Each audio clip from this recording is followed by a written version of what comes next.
ஆனால் இன்னும் 2 பேர் அது மிகப்பெரிய பேச்சாளர்கள். அது வைகோ பர்டிகுலர்லி அவருடைய கர்ஜனையை வந்துட்டு நான் படிச்சிருக்கேன், நேரடியாக பார்த்ததில்லை, பார்க்குறதுக்கு ஒரு வாய்ப்பு. அவருடைய இந்த மேடையில் பகிர்ந்து கொள்ள, அதுவும் இந்த ஆன்மீக மேடையில் பகிர்ந்து கொள்ள ரொம்ப சந்தோஷமாக இருக்கு. ஒரு பாதிரியார் அரசியல் பேசியதும் ஒரு அரசியல் தலைவர் ஆன்மீகம் பேசியதும் அற்புதமாக இந்த மேடையில் நடந்தது. இப்போ வைகோ சார் இங்கே பேசுனதை பார்த்தா அரசியல் எதுக்கு இருக்கு?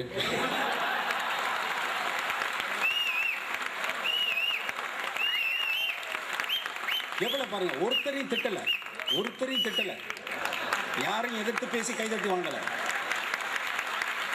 மற்றவர்கள் எழுதிய வாக்கியங்களை சொல்லி சொல்லி சொல்லி எனக்கு பிரமிப்பாய் போச்சு.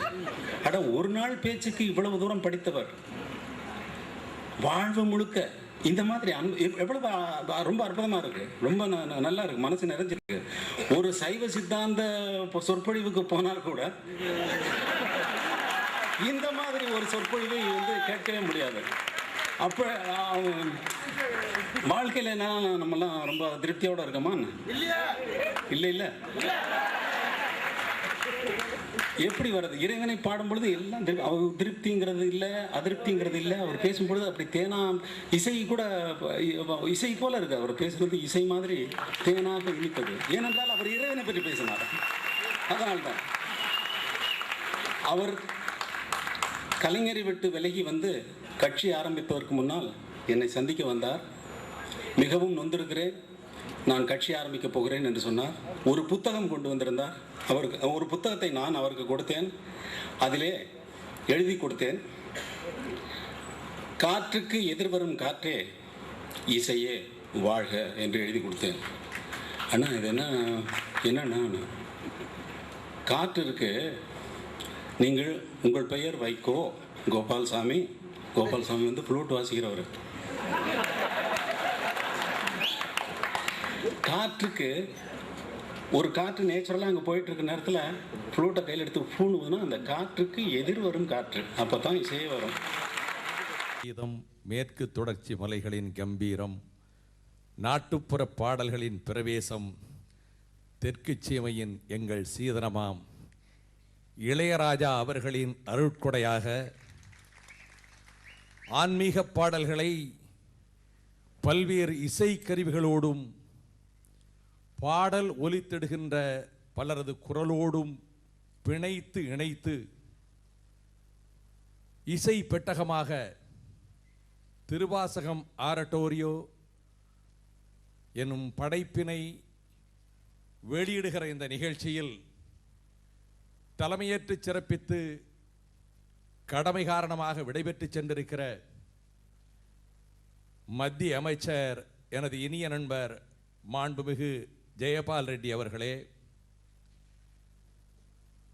முத்தமிழ் நாட்டுக்கு இசையின் மூலமாக புகழ்முடி சூட்டிய இசைமா மன்னர், இந்த விழாவினுடைய நாயகர் இளையராஜா அவர்களே, கருத்து சுதந்திரத்தின் கவசமாக திகழ்கிற இந்து பத்திரிகையினுடைய ஆசிரியர் பெருமதிப்புக்குரிய என் ராம் அவர்களே, வெள்ளித்திரையிலே ஜொலிக்கின்ற உன்னதமான நட்சத்திரம் பெருமதிப்புக்குரிய ரஜினிகாந்த் அவர்களே, என் அருமை நண்பர் நாடாளுமன்றத்திலும் சட்டமன்றத்திலும் ஆற்றல் மிகு உரைகளாலே முத்திரை பதிப்பித்திருக்கின்ற நட்புக்கு இலக்கணமான பீட்டர் அல்போன்ஸ் அவர்களே, பெருமதிப்புக்குரிய தட்சிணாமூர்த்தி சுவாமிகள் அவர்களே, திருவாசகத்தினுடைய பெருமையை, இளையராஜா அவர்களினுடைய இசையின் ஆற்றலை அகிலத்தின் எல்லா திசைகளுக்கும் எடுத்து செல்லுகின்ற திருப்பணியிலே வாகை சூடியிருக்கின்ற தமிழ் மையத்தினுடைய நிறுவனரும் நிர்வாக இயக்குனருமான அருள் தந்தை ஜெகத் கஸ்பார் ராஜ் அவர்களே, அருள் தந்தை வின்சென்ட் சின்னதுரை அவர்களே,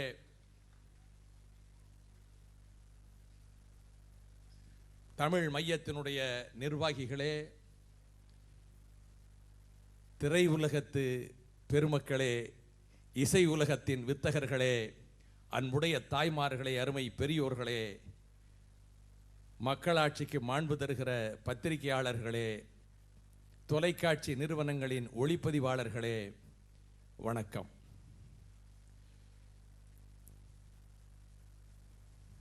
இந்த நிகழ்ச்சியிலே உரையாற்றக்கூடிய வாய்ப்புக்கு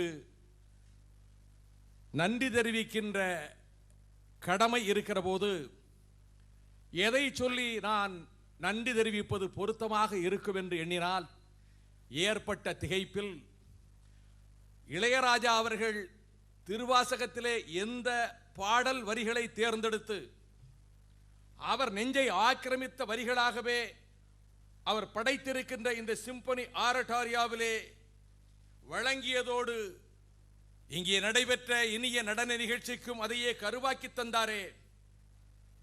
பொல்லா வினையேன் நின் பெருஞ்சீர் புகழுமாறு ஒன்று அறியேன் என்று மாணிக்க வாசகராகவே அவர் இறை உணர்வோடு ஒன்றி போயிருக்கிற வேளையிலே தன்னையே பற்றி கூறுகிற போது நான் என் வாழ்நாளிலேயே மறக்க முடியாத இந்த வாய்ப்பை தந்திருக்கின்ற இளையராஜா அவர்களுக்கு எவ்விதம் நன்றி தெரிவிப்பது என்று எனக்கு தெரியவில்லை.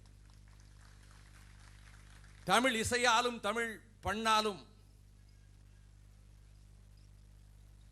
எண்ணி பார்க்க முடியாத சாதனைகளை பிறக்கின்ற ஒரு மாமேதை இந்த முல்லையாற்றங்கரையில் இந்த கிராமத்திலே பிறப்பான் என்றுதான் போலும் அந்த கிராமம் தனக்கு பண்ணைப்புறம் என்று பெயர் சூட்டிக் கொண்டது. தாயின் அன்பான அரவணைப்பிலே வளர்ந்து அண்ணன் பாவலர் வரதராஜனுடைய பராமரிப்பிலே பயின்று ஏகலைவன் வில்வித்தை கற்றுக்கொண்டதைப் போல தானே இசை கருவியோடு ஆற்றலை வளர்த்து கொண்டு திரையுலகிலே அடியெடுத்து வைத்த முதல் படத்திலேயே எவரெஸ்ட் சிகரமாக உயர்ந்திட்ட இளையராஜா அவர்களினுடைய பெருமையை பாராட்டுகின்ற விழா.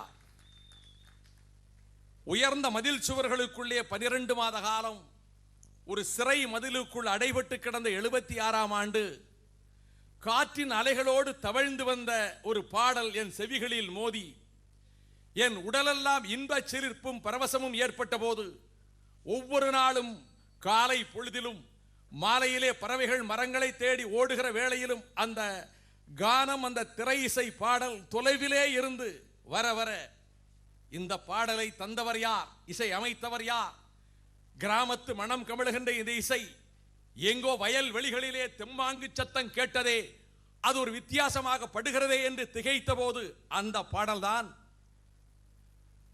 நினைத்து பார்க்க முடியாத அந்த கடந்த கால நினைவுகள் வருகிற போது மச்சானை பார்த்தீங்களா மலைவாழ தோப்புக்குள்ளே, அன்னக்கிளி உன்னை தேடுதே, இந்த படத்தினுடைய பாடல்களிலே தன்னை கால்பதித்துக் கொண்ட இளையராஜா அவர்களினுடைய பரம ரசிகனாகிவிட்ட நான் அவரை விட்டு பிரிந்ததே இல்லை. மோனமான இரவுகளில், நெடுந்தொலைவு கார் பயணங்களில், இரவிலும் பகலிலும் நான் விரும்பி கேட்கக்கூடிய திரை இசை பாடல்களில் என்றைக்கு நான் மறக்க முடியாத பாடல்களை இசையமைத்து தந்தவர் அல்லவா. காதல் ஓவியம், அலைகள் ஓய்வதில்லை, கடலோர கவிதைகள், முதல் மரியாதை, முள்ளும் மலரும், 6லிருந்து 60 வரை, நாயகன், 3ஆம் பிறை, கேளடி கண்மணி, கவிக்குயில், ராஜபார்வை, கரகாட்டக்காரன், சின்ன கவுண்டர், சின்ன தம்பி, வரிசையாக சொல்லிக்கொண்டே போகலாம். நீங்கள் கேட்டவை, சிந்து பைரவி, இளமை ஊஞ்சலாடுகிறது. இந்த திரைப்படங்களின் மூலமாக 840 படங்களுக்கு இசையமைத்து காலத்தை வென்று நிற்கக்கூடிய பாடல்களாகவே, அது மின்மினியை போல் மறைகின்ற பாடல்கள் அல்ல, இன்னும் 100 வருடங்களுக்கு ஒலிக்கின்ற சாதக பறவையினுடைய கானங்கள் தான் அவர் இந்த திரை படங்களுக்கு அமைத்திட்ட கானங்கள். 1993ஆம் ஆண்டு லண்டன் நகரத்தில் ராயல் பிலார்மோனிக் ஆர்கெஸ்ட்ரா அவருடைய இசை கருவிகளுக்கு மத்தியிலே நமது இளையராஜா அவர்கள் சிம்பொனிக்கு அவர் இசை தருகிறார், சிம்பொனி இசையமைக்கிறார் என்ற செய்தி மேலை உலகத்தை திடுக்கிட செய்தது. 1993ஆம் ஆண்டு லண்டன் நகரத்தில் ராயல் பிலார்மோனிக் ஆர்கெஸ்ட்ரா அவருடைய இசை கருவிகளுக்கு மத்தியிலே நமது இளையராஜா அவர்கள் சிம்பொனிக்கு அவர் இசை தருகிறார், சிம்பொனி இசையமைக்கிறார் என்ற செய்தி மேலே உலகத்தை திடுக்கிட செய்தது. ஐரோப்பா கண்டமே இவரை உற்று பார்த்தது. இது சுலபமான காரியம் அல்ல. அவர் போற்றுகின்ற பீத்தோவன், வான் லட்விக் பீத்தோவன் என்று ஜெர்மனியிலே பிறந்த அந்த மகா இசை மேதை 9 சிம்பொனி அமைத்திருக்கின்றார். அது 3வது சிம்பொனி ஹெரோய்கா என்கின்ற நெப்போலியனுடைய படையெடுப்புகளிலே அவனுடைய போர் வெற்றிகளை குறித்த சிம்பொனி.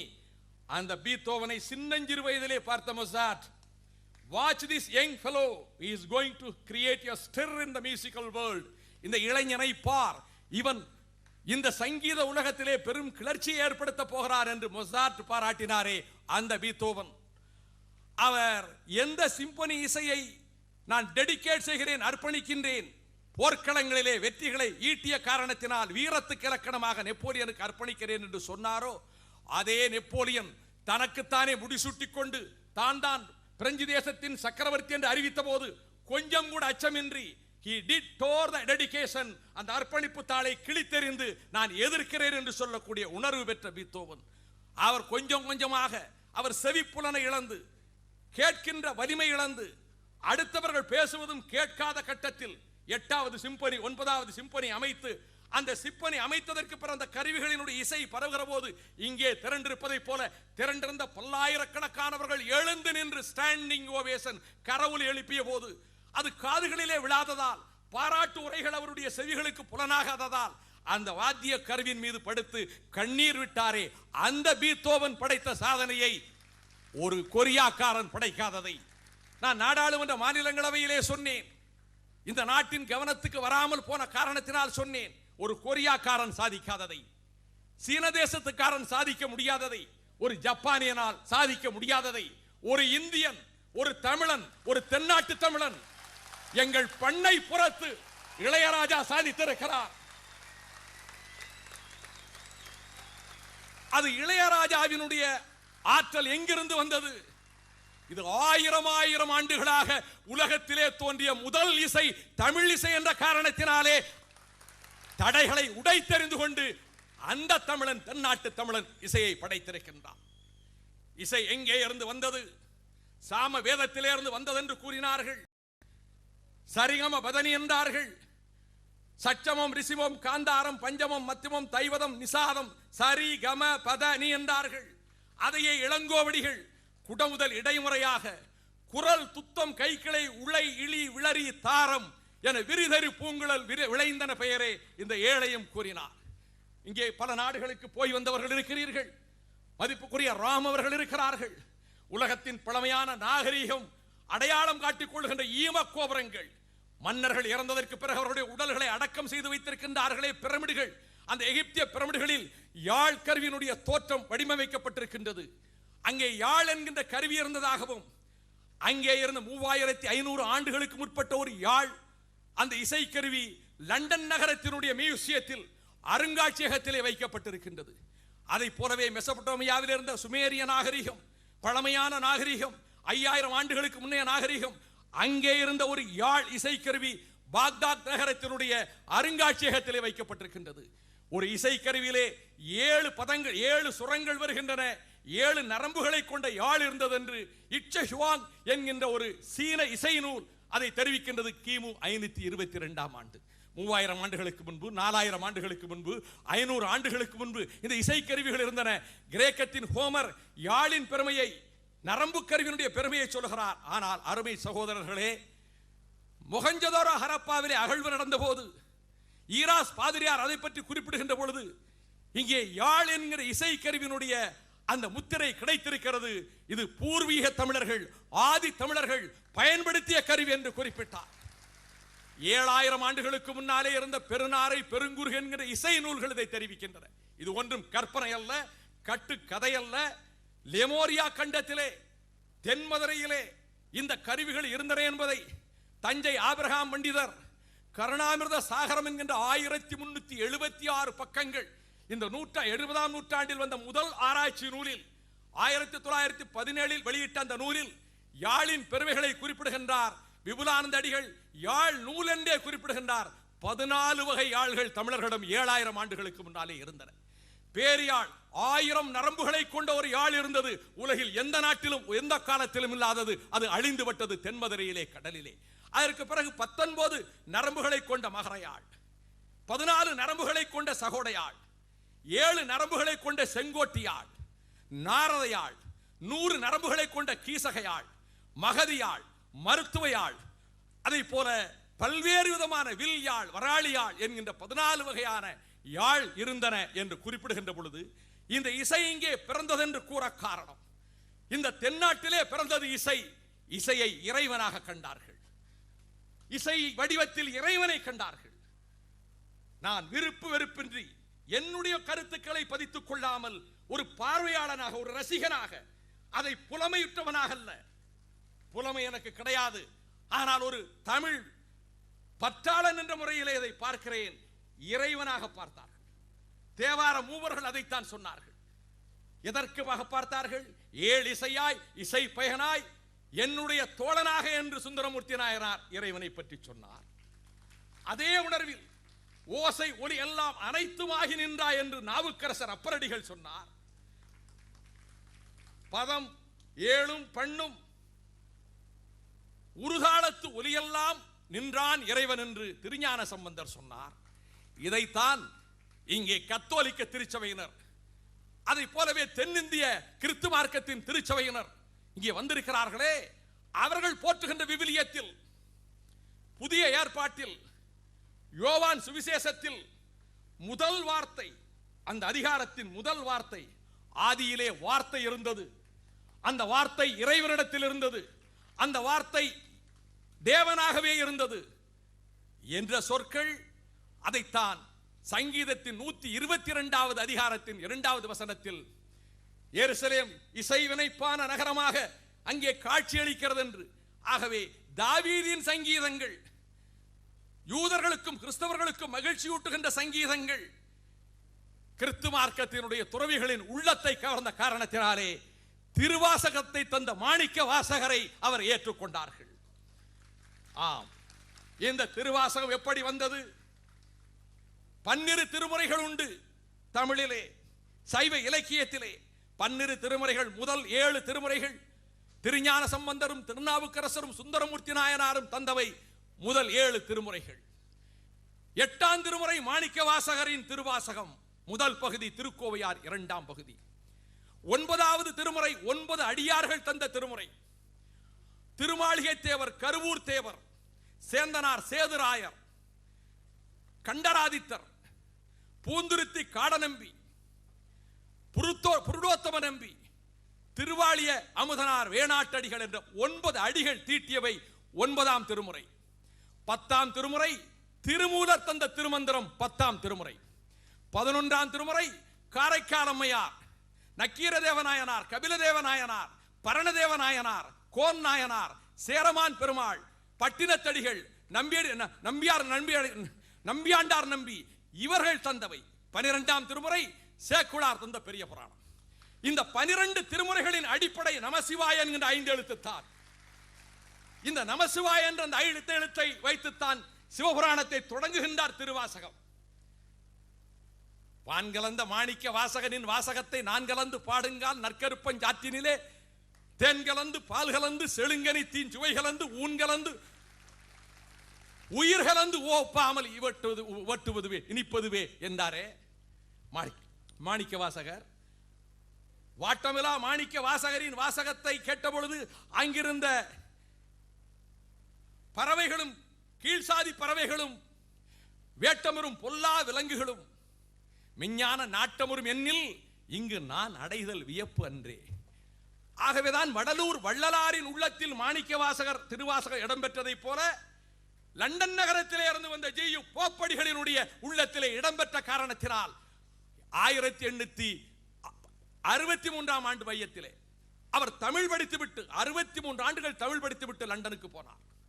லண்டனிலே ஆக்ஸ்போர்டு பல்கலைக்கழகத்தில் பாலியால் கல்லூரியில் தமிழ்துறை தலைவரானார். அவர் திருவாசகத்திலே உருகி போனார்.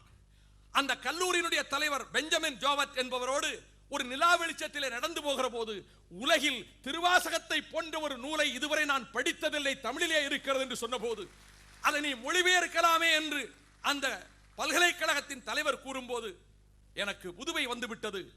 அதை மொழிபெயர்க்கும் ஆற்றல் இல்லை, எனக்கு மொழிபெயர்க்கக்கூடிய அளவுக்கு என் வயதில்லை என்று சொல்லபோது, to have a fine work in progress is a way to live long. You will live till you finish it. ஒரு நல்ல காரியத்தை பெரிய பணியிலே முன்னேறி செல்வது நீண்ட காலத்துக்கு வாழ வழிவகுக்கும். இதை முடிக்கும் வரை நீ உயிரோடு இருப்பாய் என்றார். 1900 ஆண்டு ஏப்ரல் 20ஆம் தேதி அவருடைய மொழிபெயர்ப்பு வெளியாயிற்று. போப்படிகளினுடைய மொழிபெயர்ப்பு வெளியாயிற்று. அந்த திருவாசகம், அந்த திருவாசகத்துக்கு உரை தீட்டிய ஒரு பலர் திரை உரை தீட்டி இருக்கின்றார்கள். காலத்தின் அருமை கருதி நான் விரிவாக செல்ல விரும்பவில்லை. அந்த திருவாசகம் 51 பதிகங்களை கொண்டது. 656 பாடல் அல்லது 658 பாடல் என்று சொல்வார்கள். இந்த 51 பதிகங்களில் 10 பாட்டாக 19 பத்துக்கள் இருக்கின்றன. விரல்கள் 10, மோசஸின் கட்டளைகள் 10, திருக்குறளின் பாடல்கள் 10, 10 பாட்டு, முல்லை பாட்டு, குறிஞ்சி பாட்டு, திருமுருகாற்றுப்படை, பொருணராற்றுப்படை, பெருமானாற்றுப்படை, சிறுபானாற்றுப்படை, பட்டினப்பாலை, மதுரை காஞ்சி மலைவடுகடாம் என்று 10 பாடல்கள். அதை போலத்தான் இங்கே இந்த திருவாசகத்தில் 51 பதிகங்களில் 19 பத்துக்கள் இருக்கின்றன. அச்சப்பத்து, அடைக்கலப்பத்து, அருள் பத்து, அதிசய பத்து, அற்புத பத்து, அன்னை பத்து, ஆசை பத்து, உயிருண்ணி பத்து, கண்ட பத்து, குயில் பத்து, குழாப்பத்து, குழாப்பத்து, குளைத்த பத்து, பிடித்த பத்து, பிரார்த்தனை பத்து, புணர்ச்சி பத்து, யாத்திரை பத்து, வாடா பத்து.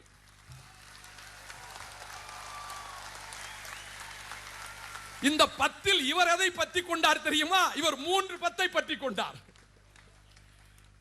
இந்த 19 பத்துக்களில் நமது இளையராஜா அவர் 6 பாடல்களுக்கு இதில் இசை வைத்திருக்கிறார். 3 பத்துக்களை தேர்ந்தெடுத்திருக்கிறார். ஒன்று யாத்திரை பத்து, இன்னொன்று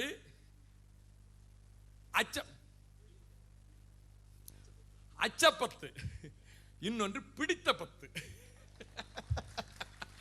காரணம் அவர் அதிலேயே உருகிட்டார். நான் வெளியில இருந்து பார்க்கிறேன், அவர் அதில் ஐக்கியம் ஆயிட்டார். 3 பத்துக்கள், யாத்திரை பத்து, பிடித்த பத்து, அச்சப்பத்து. இந்த 3 பத்துக்களில் 3 பாடல்களை அமைத்திருக்கிறார். அடுத்தவர் எதிலே இருந்து பாடல் எடுக்கிறார்? சிவபுராணம். இந்த தொடக்கமே நமசிவாய வாழ்க, இது திருவாசகத்தினுடைய தொடக்கம். ஏன் இந்த திருவாசகம் வந்தது? பலருக்கும் தெரிந்த கதைதான். பாண்டிய நாட்டு மன்னரவையிலே தென்னவன் பிரம்மராயன் எனும் அமைச்சர் இருந்தார். வாதவூரிலே பிறந்தவர். அவர்தான் வாதவூர் அடிகள். அவர் குதிரை வாங்குவதற்கு சென்ற வேளையில் இருந்த பணத்தை எல்லாம் அந்தணர் வடிவிலே வந்த சிவனடியாரோடு சேர்ந்து சிவனுடைய திருப்பணிகளுக்கு இதற்கெல்லாம் செலவழித்து விட்ட காரணத்தினாலே மன்னன் குதிரையோடு ஏன் வர தாமதம் என்ற போது அவன் மனம் கலங்கிய நேரத்திலே இறைவனுடைய அருள்வாக்கு கேட்டு, குதிரை வரும் என்று நீ ஓலை அனுப்பு, ஓலை அனுப்பிவிட்டு நீ முன்னாலே செல், பின்னாலே குதிரைகள் வரும் என்று சொல்ல, மாணிக்க வாசகர் என்ற பெயர் அப்பொழுது இல்லை. அவர் இங்கே வருகிறார் மன்னனிடத்தில், குதிரைகள் வந்து கொண்டிருக்கின்றன என்று. குதிரை சேவகன் வருகிறான், சிவன் வருகிறான். குதிரை சேவகன் நரிகளை குதிரைகளாக்கி வருகிறான். குதிரைகளாக்கி குதிரை லாயத்திலே கட்டுகிறான். இரவு நேரத்திலே அந்த குதிரைகள் மீண்டும் அறுத்துக் கொண்டு நரிகளாக அனைத்தையும் கடித்து போட்டு விட்டு ஓடுகின்றன. ஆத்திரமடைந்த மன்னன் சிறையிலே பூட்டுகின்றான் திருவாத ஊரரை. சிறையிலே கொடுமைகள் நடக்கிறது. இந்த வேதனை பொறுக்காத வேளையிலே இறைவன் மேலும் திருவிளையாடல் செய்கின்றான். வைகை பெருக்கெடுக்கிறது, தண்ணீர் பெருக்கெடுக்கின்றது. காலங்கட்ட காலத்திலே வைகையிலே தண்ணீரா கரையுடைத்து பாய்கிறதே மதுரையம்பதியிலே என்று கவலைப்பட்ட மன்னன் கரையை அடைப்பதற்கு ஒவ்வொருவருக்கும் பணி கொடுக்கின்றான். அப்பொழுதுதான் பிட்டுவாணிச்சி என்கின்ற வந்தி தென்தமிழ் செல்வி அந்த கிழவிக்கு கரையை அடைப்பதற்கு வீட்டிலே பிள்ளை ஒருவரும் இல்லை. சிவன் சிறுபிள்ளையாக மண்வெட்டியும் கூடையுமாக ஓடி சென்று, நான் கரையை அடைக்கிறேன், என்ன கொடுப்பாய்? ஒன்றுமில்லை, உலர்ந்த புட்டு இருக்கிறது என்று சொல்ல, புட்டை வாங்கி கொண்டு இவன் கரையையும் அடைக்காமல் தண்ணீரிலே குதிப்பதும் அங்கே நீந்துவதும் விளையாடுவதுமாக இருக்க, சேவகர்கள் கண்டு இவனை கண்டித்து பிரம்பால் அடிக்க, அவன் முதுகிலே விழுந்த அடி அனைவர் முதுகிலும் விழுந்து, ஆண்டவன் முதுகிலும் விழுந்து, மன்னர் முதுகிலும் விழுந்து என்று சொல்லப்படுகிற போது வானத்திலே இருந்து நிலைமையை சரி செய்து சிறையில் இருக்கக்கூடிய வாதவூரடிகளை விடுவிக்க என கூற, அதன் பிறகு வேதனையுற்று அங்கே சென்று பணிந்து, அதன் பிறகு வெளியே வந்த வாதவூரடிகள் ஆலவாய் சொக்கனிடத்திலே அருள் பெற்று போய் வா திருக்கொண்ட ஒவ்வொரு இடத்திலும் ஒவ்வொரு பதிகமாக ஒவ்வொரு இடமாக அங்கே பல்வேறு ஆலயங்களுக்கு சென்று உத்தரகோசமங்கையிலே காளையார் கோவிலிலே திருமுதுகுன்றத்திலே திருக்கழுங்குன்றத்திலே எல்லா இடங்களிலும் கடைசியில் திருச்சென்றம்பலத்துக்கு வந்து சேருவா என சிற்றம்பலத்துக்கு போனதா. இதுதான் இந்த மொத்த திருவாசகத்தினுடைய அடிநாதம்.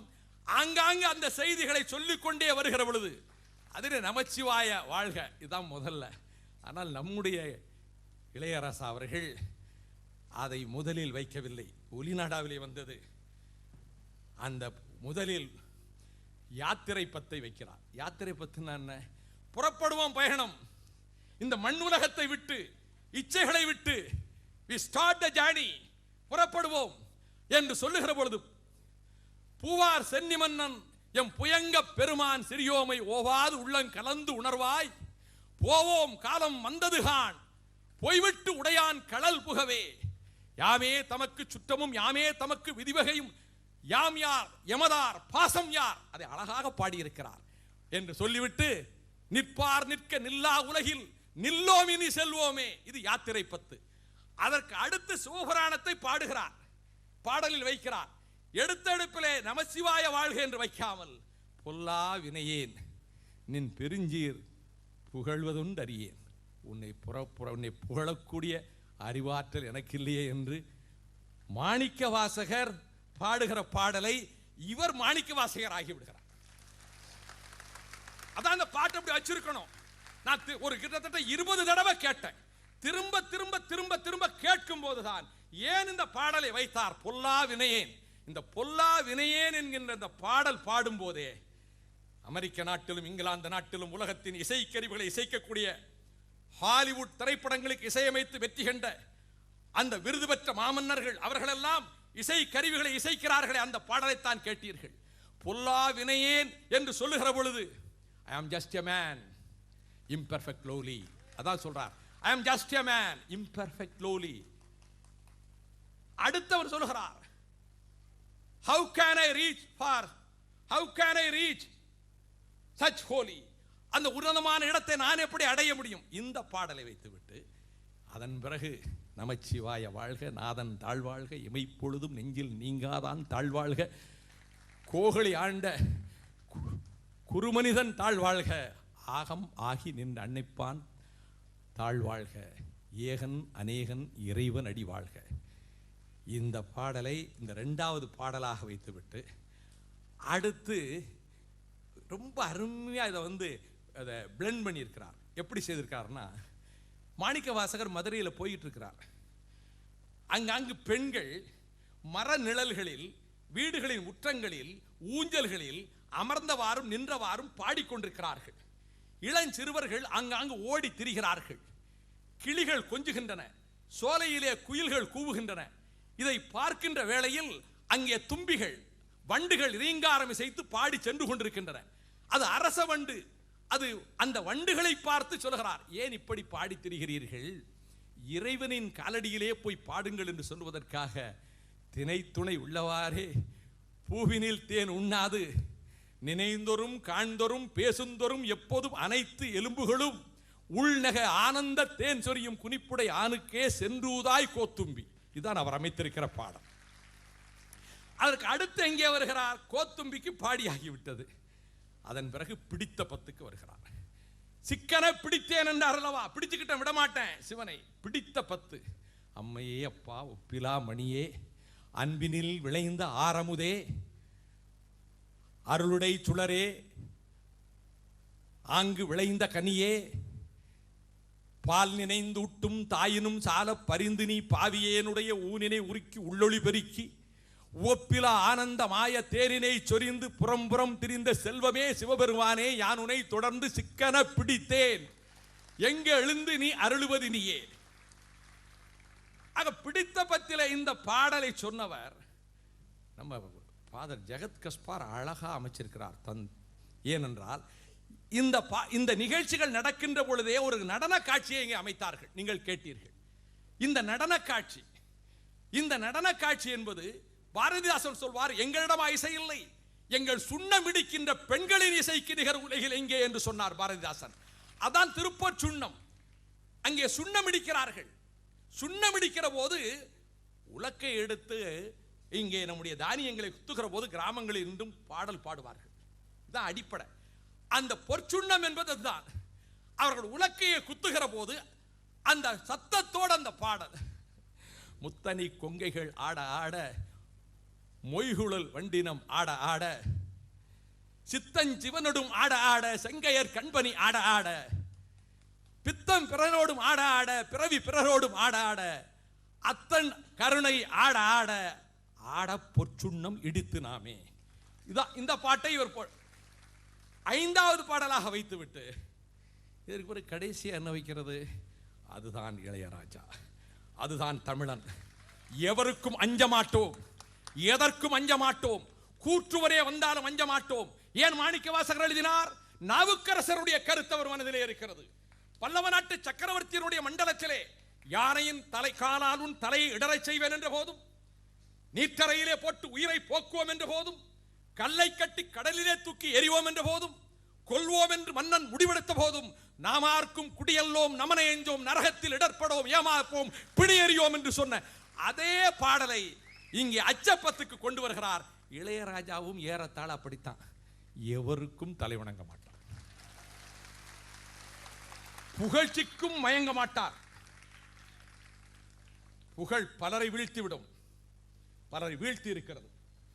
வீழ்த்த முடியாதவர்கள் தான் உயர்ந்திருக்கிறார்கள் உலகிலே. அப்படிப்பட்ட ஒரு மாமனிதன் எங்கள் தமிழன், எங்கள் தென்னாட்டு தமிழன், தமிழ்நாட்டு தமிழன்.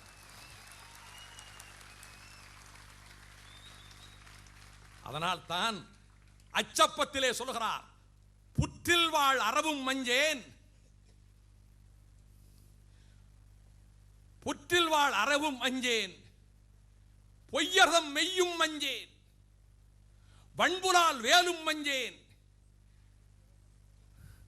வளையுடார் கடை கண்ணும் அஞ்சேன், கிளவினார் கிளவி அஞ்சேன், அவர்கிரி முறுவல் அஞ்சேன், பிணியலாம் வரினும் மஞ்சேன், பிறப்பினோடு இறப்பும் மஞ்சேன், தரி செறி களிரும் அஞ்சேன், தழல் விழி உளவை அஞ்சேன், நெருப்பை உமிழுகின்ற வேங்கைக்கும் அஞ்ச மாட்டேன், கட்டுத்தறியை உடைத்து வருகின்ற மத யானைக்கும் அஞ்ச மாட்டேன், கோணிலா வாளி அஞ்சேன், வளைகள் இல்லாது நேராக பாய்ந்து வருகின்ற அம்புக்கும் அஞ்ச மாட்டேன், கூற்றுவன் சிற்றம் அஞ்சேன். இதுதான் அவர் முடித்திருக்கிற பாடல். இந்த 6 பாடல்களிலே நான் குறிப்பிடுவது, இந்த இசையை மேற்கத்திய இசைக்கருவிகளோடு அங்கே டாயூப் நதிக்கரை நாட்டிலே புடாபெஸ்டிலே அந்த இசை கலைஞர்களோடு இசை கருவிகளோடு நம்முடைய தமிழ் இசையை கொண்டு போய் அதிலே இணைத்து, ஒலி வடிவங்களை இணைத்து, உலகின் தொன்மையான இசையை இன்றைய உலகத்தின் 8 திசைகளுக்கும் நீங்கள் கொண்டு போயிருக்கிறீர்களே, இதை கேட்க கேட்டு அவர்களுடைய நெஞ்சம் கவர கவர எவரும் செய்யாத ஒரு பணியை செய்திருக்கின்றீர்கள். நாம் பாராட்டுவது என்பது நமது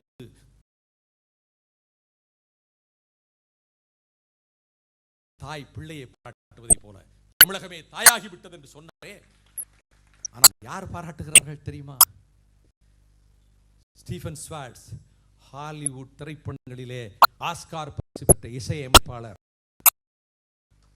அவர் பாராட்டி எழுதுகிறார் இளையராஜாவுக்கு, last night at Sony Studios in New York City, I had the pleasure of hearing the almost finished mix of Ilayaraja's amazing work.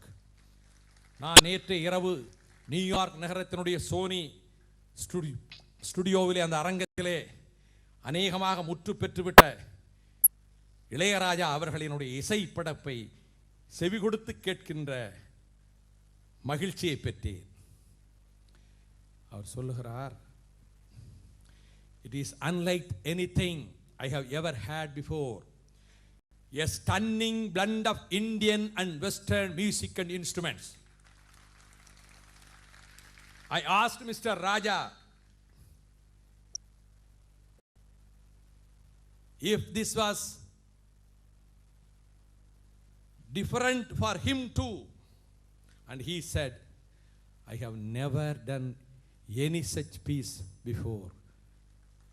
I do not think anyone has. இதுவரை இப்படி உலகில் எவரும் படைத்ததில் என்று ஆஸ்கார் பரிசு பெற்ற ஹாலிவுட்டிலே இருக்கின்ற அந்த இசை மேதை சொல்லி இருக்கிறானே, இப்படிப்பட்ட திருவாசகத்தை தந்தீர்கள். தமிழ் இசை இது ஜாதி மத எல்லைகளை கடந்து நிற்கின்றது.